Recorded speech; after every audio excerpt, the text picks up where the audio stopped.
We are following breaking news now surrounding a school shooting in Tennessee. Police say 3 students were shot today at Antioch High School, about 30 minutes outside of Nashville. That includes the suspect who shot himself after firing at the others in the cafeteria. It happened just after 11 a.m. local time. Police posted this photo of the scene just outside the school.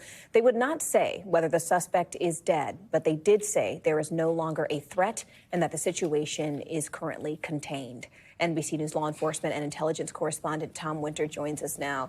Tom, it is a sad day that we are reporting on yet another school shooting, and it's only January. We know that information is limited, but what do we know first about the students who were shot, and secondly about the suspect? Sure. So the incident happened about 12:11 Eastern time. The Nashville Police Department is responding to this, has responded to it. They're going to be the lead agency. You see right there some images of them at the school. The incident is believed to be contained now, not expected to go beyond the 3 that you discussed there.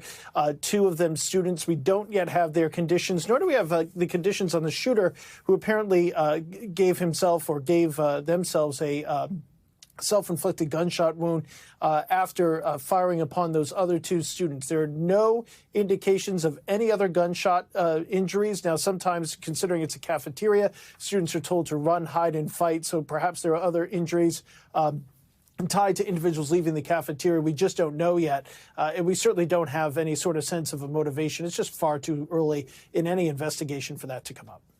Tom, tell us more about the lockdown and evacuation efforts. The picture of that school does appear to show one atrium, maybe one single point of entry, which we know some schools invested in for this very reason, so they could quickly lock down.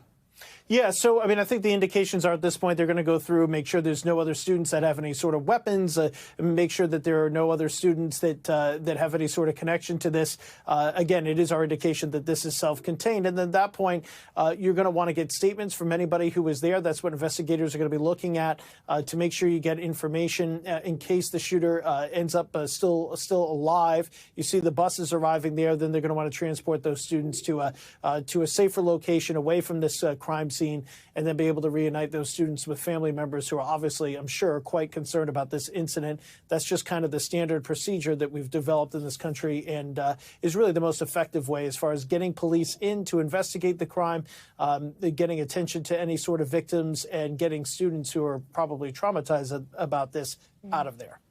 Tom Winter with the latest on yet another school shooting. Tom, thank you. Thanks for watching. Stay updated about breaking news and top stories on the NBC News app or follow us on social media.